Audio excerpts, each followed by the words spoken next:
How to know the coverage of your ENP for your voyage planning. So for example, like this one, where to take this copy of this one. So first, go to your ENP. Then if you're inside of ENP, go to Mariner's Handbook. Then go to the contents. Then take a look this chapter 3. Then if you can see this sailing directions, so page 28. So we are here in chapter 3. Just scroll down. Then if you can see this one, just make a copy. This screenshot, snapshot.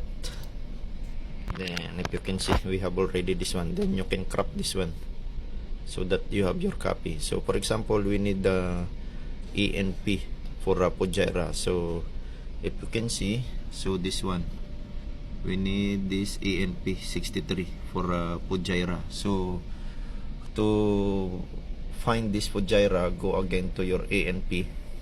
So click here in the bookshelves, and this one, all publication will come out. Then go to ENP 63 for Fujairah, for example like this one, Persian Gulf.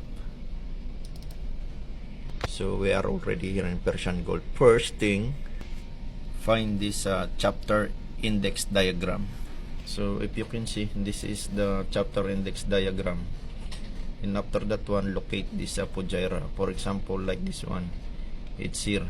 So it means in the chapter 3. So go back to the contents. So we are already in contents. So we make to find this chapter 3 page. So for example like this one, chapter 3, 65, page 65. Go to page 65.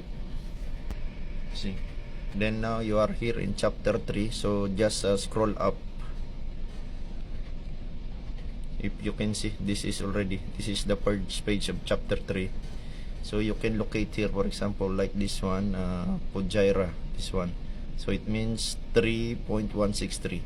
Then you can go to 3.163. So we are here in 3.1. So we will go to 3.163.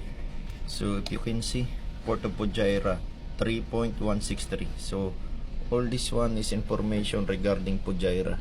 So you can snapshot this one so that you have a copy for your info for Fujairah. So that's all how to locate the information here in the ENP.